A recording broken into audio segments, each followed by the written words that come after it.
صابر کی اللہ جزائے خیر دے، آپ بھی سن رہے. لیکن آخری بات خیبر کی جو جنگ تھی وہ بڑی دردناک. لشکر جاتا تھا، محنت سے لڑتا تھا، پلٹ کے آتا تھا، جاتا تھا، پلٹ کے آتا تھا، جاتا تھا، پلٹ کے آتا تھا. بہت محنت کی سب نے. بعد میں سب نے کہا حضور یہ بہت منظم لڑ رہے ہیں، حضور کچھ کیجئے. آقا نے فرمایا کل انشاءاللہ جھنڈا اس کے ہاتھ میں دے دیا جائے گا جس کے ہاتھ پہ خیبر فتح ہو جائے گا. مطلب کیا؟ کل کیا ہونے والا حضور بتا رہے ہیں، اللہ کی عطا سے بتا رہے ہیں. اور کوئی غیب کیا، تم سے نہا ہو بلا جب نہ خدا ہی چھپا، تم پہ کروڑوں درود. کل جھنڈا اس کو دیں گے جس کے ہاتھ پہ خیبر فتح ہوگا انشاءاللہ. دوسری بات، جس پہ کو جھنڈا دوں گا نا وہ اللہ رسول کا محبوب بھی ہوگا، اللہ رسول کا محب بھی ہوگا. نمبر 3 فرمایا کل جس کو جھنڈا دوں گا نا وہ فرار نہیں ہے، وہ کرار ہے، کرار. سب لوگ اپنے اپنے خیموں میں چلے گئے. رات بھر صحابہ کو نیند، تھکے تھے دن بھر کے پھر بھی نیند نہیں. کیوں؟ کل جھنڈا مجھے ملے. کیونکہ جھنڈا ملنے کا مطلب کیا ہے؟ 3 فضیلت. نمبر 1 محبوب خدا، نمبر 2 محبوب رسول، نمبر 3 محب خدا، نمبر 4 محب رسول. محب بھی محبوب بھی، فاتح بھی، فاتح خیبر بھی. اور پھر فرار نہیں، قیامت تک اسے کیا کہا جائے گا؟ کرار. کیا کہا جائے گا؟ کرار. ہائے ہائے ہائے، رات بھر باتیں کس کو ملے گا، کس کو ملے گا. سب آ گئے. اللہ کی شان، جس کو ملنا تھا وہ نہیں ہے. اللہ کی شان، سب آ گئے. حضور نے دیکھا، دیکھے گا این علی، علی کا ہے. صحابہ نے کہا حضور وہ بیمار ہے. ذرا توجہ کریں. حضور وہ کیا ہوا؟ آشوب چشم ہے، مطلب آنکھ آئی ہے. آپ کو بتاؤں جب کوئی بیمار ہوتا ہے تو آدمی بدل دیا جاتا ہے. اللہ نہ کرے اگر میں بیمار ہو جاتا تو ہمارے جو عمل نیر کے نگراں ہیں بڑے مخلص فیاض رضوی صاحب کہتے ٹھیک ہے سید بیمار ہو گیا کسی اور کو بلا لو.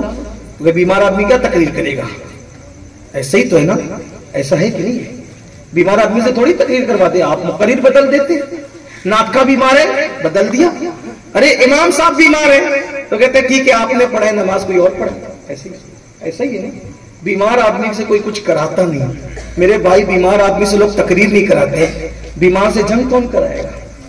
لیکن یہ تمہارے اور میرے فیصلے ہیں جو آدمی کی بیماری پہ بدل جاتے ہیں. یہ رسول اللہ کا فیصلہ ہے جو اللہ کے فیصلے کے بغیر نہیں ہوتا، جو خدا کی مرضی کے بغیر نہیں ہوتا. جب صحابہ نے کہا حضور بیمار ہے، بیماری بھی کیا آنکھ آئی ہے. جن کو آنکھ آئی ہے، جن کو آنکھ آئی ہے وہ جانتے ہیں جب آنکھ آتی ہے نا آشوب چشم ہوتی، کھلتی نہیں. اور جب آنکھ نہ کھلے تو آدمی کیا جنگ کرے گا؟ لیکن حضور نے بلاؤ علی کو، بلاؤ. اور مولا علی آئے، لوگ پکڑ کے لائے کیونکہ آنکھیں بند کی. حضور نے کہا کیا ہوا؟ آنکھ آئی ہے، لعاب نکالا آنکھ میں ڈالا. حضور کا لعاب کیا لگنا تھا، اسی وقت آنکھیں اچھی ہو گئی. اور مولا علی کہتے ہیں وہ دن اور آج کا دن ہے، اس کے بعد پھر میری آنکھوں میں کبھی کوئی تکلیف نہیں ہوئی.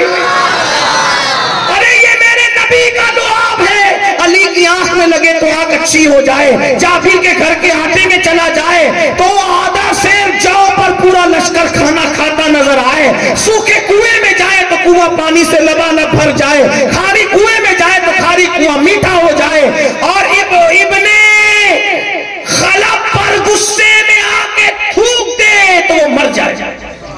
ایک ہی لعاب ہے، کتنے کام کر رہا ہے. جس کے لعاب کے اتنے کام ہو اس کی ذات کی شان کا عالم کیا. اسی لیے تو میرے امام کہتے ہیں اللہ رے تیرے جسم منور کی تابشیں، اے جانے جا میں جانے تجلا نہ ہو تجھے، اور تیرے توسل بے تناہی سے ہے بری. حیران ہوں میرے شاہ میں کیا کیا کہوں تجھے. کہہ لے گی سب کچھ ان کے سناخا کی خاموشی، چپ ہو رہا یہ کہہ کے میں کیا کیا کہوں تجھے. لیکن رضا نے ختم سخن اس پہ کر دیا. خالق کا بندہ خلق کا آقا کہوں تجھے. موجود ہے. میرے آقا علیہ الصلوۃ والتسلیم نے لعاب لگایا, میں جھنڈا لو, جاؤ, ڈائریکٹ لڑائی شروع مت کرنا, پہلے سمجھانا, مان جائے تو ٹھیک, نہیں مانے تو پھر جو جیسا ہے ویسا اس کے ساتھ کیا جائے.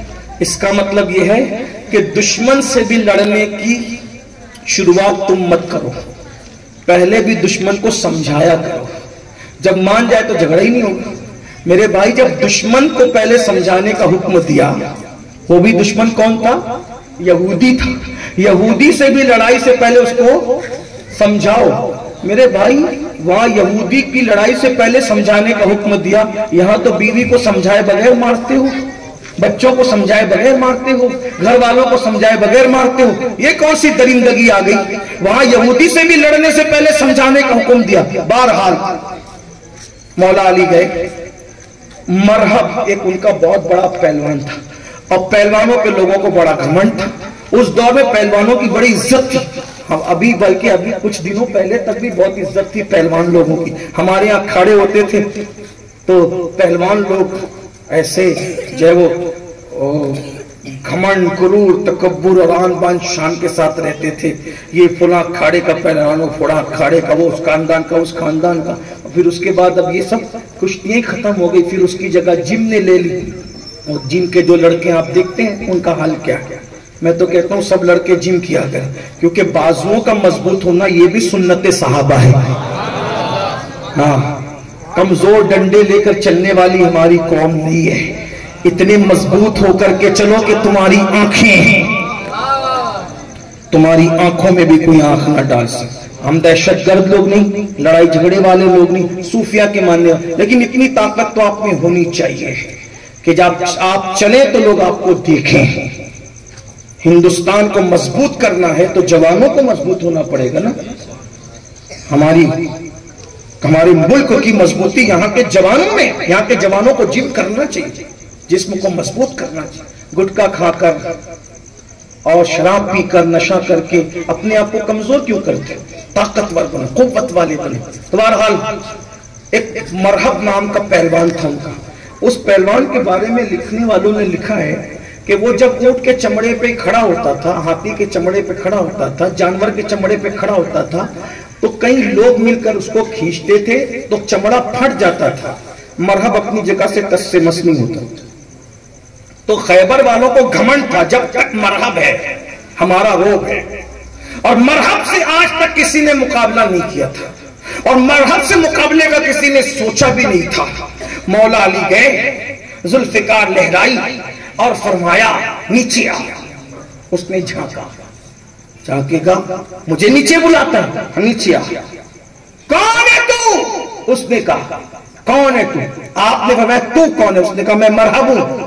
آج تک مجھے کسی نے لڑنے کا چیلنج نہیں کیا. کہا میں تو تجھے دعوت دینا ہے, یا اسلام قبول کرو یا پھر آگے کی بات. نہیں قبول کریں گے اسلام, لڑیں گے, اور مجھے کوئی چیلنج نہیں کرتا لڑنے کا. ہوگا فرمایا نیچے نیچے آیا. تو آگے کیا کہتا ہے؟ کہتا ہے میرا نام مرحب ہے, مرحب. مولا علی نے اس دن اپنا نام علی نہیں بتایا. مولا علی نے کہا میری ماں نے میرا نام حیدر رکھا ہے, حیدر. میں حیدر ہوں, حیدر, اور حیدر کرار ہوں, کرار. میں سوچتا رہتا تھا یا اللہ علی نام کیوں نہیں بتایا, میرے مولا نے حیدر نام کیوں بتایا. تو جب میں اس کی تحقیق میں لگا, حالانکہ میں کوئی محقق نہیں, طالب علم ہوں, تو مجھے تھوڑا سا شوق ہے بزرگوں کی زندگی کے بارے میں زیادہ جاننے کا. تو بہرحال میں تحقیق میں لگا تو مجھے پتا چلا اس دن میرے مولا نے اپنا نام علی نہیں بتایا بلکہ کیا بتایا؟ حیدر. اور وہ بھی حیدر کرار, مطلب پلٹ پلٹ کر حملہ کرنے والا شیر. تو کیوں بتایا حیدر؟ حالانکہ آپ کا نام زید بھی ہے, آپ کا نام علی بھی ہے, آپ کو مرتضیٰ بھی کہتے ہیں, آپ کو جو ہے وہ اللہ اکبر صفدر بھی کہتے ہیں, یا آپ کو حیدر بھی کہتے ہیں. لیکن اس دن نام کا انتخاب کیا کیا, اور آپ کی امی نے آپ کا نام کیا رکھا؟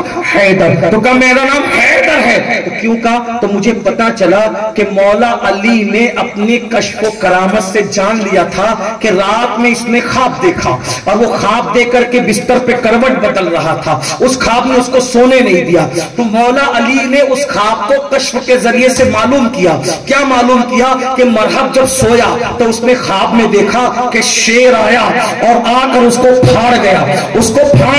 تو اس کو نیند نہیں آ رہی تھی کہ میں نے خواب بڑا بھیانک دیکھا ہے. تو جب اس نے کہا میں مرحب ہوں مرحب، تو میرے مولا نے کہا میں حیدر ہوں حیدر. رات کو جو خواب دیکھا ہے اس کی تعبیر پوری ہونے والی ہے. میری ماں نے میرا نام حیدر رکھا ہے اور اس نے غصے میں آ کر مولا پہ وار کیا. مولا پہ وار کیا کرنا تھا؟ خود کٹی، اس کے نیچے امامہ کٹا، امامہ کٹا، پیشانی زخمی ہوئی اور مولا نے پھر ڈھال پر اس کا حملہ روکا. ڈھال کٹ کے زمین پر گری، امامہ کٹا، خود کٹی، پیشانی زخمی ہوئی. پھر مولا نے بکھرے ہوئے شیر کی طرح ایک وار کیا اور 2 ٹکڑوں میں اس کو تقسیم کیا. ڈھال گر گئی تھی، دشمن آ کر کے حملے کی طرف بڑھا. میرے مولا نے جلال کی کیفیت میں، اب ڈھال گر گئی تھی، ڈھال چاہیے تھی، دوسرا ہاتھ اٹھایا اور اسی ہاتھ کو اٹھا کر خیبر کا دروازہ اکھاڑ دیا اور خیبر کے دروازے کو ڈھال بنا کر کے لڑتے رہے. خیبر کے دروازے کو ڈھال بنا کے لڑتے رہے. بعد میں جب مولا علی صرف ڈھال نہیں بنایا، پھر جب لڑتے لڑتے مولا کائنات کو لگا اندر کسی کو بھیجنا چاہیے تو وہ پورا دروازہ پیٹ میں اٹھا لیا. فرمایا پوری فوج میرے اوپر سے دوڑ کر کے اندر چلی جاؤ، قلعے پر پرچم لہرا دیا جائے. پوری فوج مولا علی کے اوپر جو دروازہ تھا گویا کہ اس کو پل بنا کر اس سے اندر داخل ہو گئی اور قلعے پہ اسلام کا پرچم لہرا دیا گیا. جب کام ہو گیا تو علی نے دروازہ پھینک دیا. 10 جوان آئے، علی نے اس کو ڈھال بنایا. ہم تو دیکھیں 10 مل کر پلٹانا چاہتے تھے تو پلٹا نہ سکے. بعد میں 70 یا 40 لوگوں نے مل کر کے اس دروازے کو اٹھایا. جو علی نے ڈھال بنا کر کے اس دروازے کو جھگڑا کیا، لڑائی کی، جنگ کیا. اللہ اکبر. اس کو 10 لوگ مل کر بھی پلٹ نہ سکے. یہ علی ہے، علی ہے. اسی علی کی بیوی کو سیدہ فاطمہ کہتے ہیں اور ان کے بیٹوں کو حسنین کریمین کہتے ہیں. آگے کا عنوان اگر کل مالیگاؤں میں آپ سنتے رہے یوٹیوب پر تو کل بیان کر دوں گا. آج مولا علی بیان کر دیا. مولا علی کی تصویر حسن اور حسین اس اعتبار سے ہے کہ اللہ اکبر. کہنے والے نے کہا بہت اچھی بات کہی. کہتے ہیں کہ کل کا جمال، وہ پوری منقبت یہ ہے، وہ منظر فضائے دہر میں سارا علی کا ہے.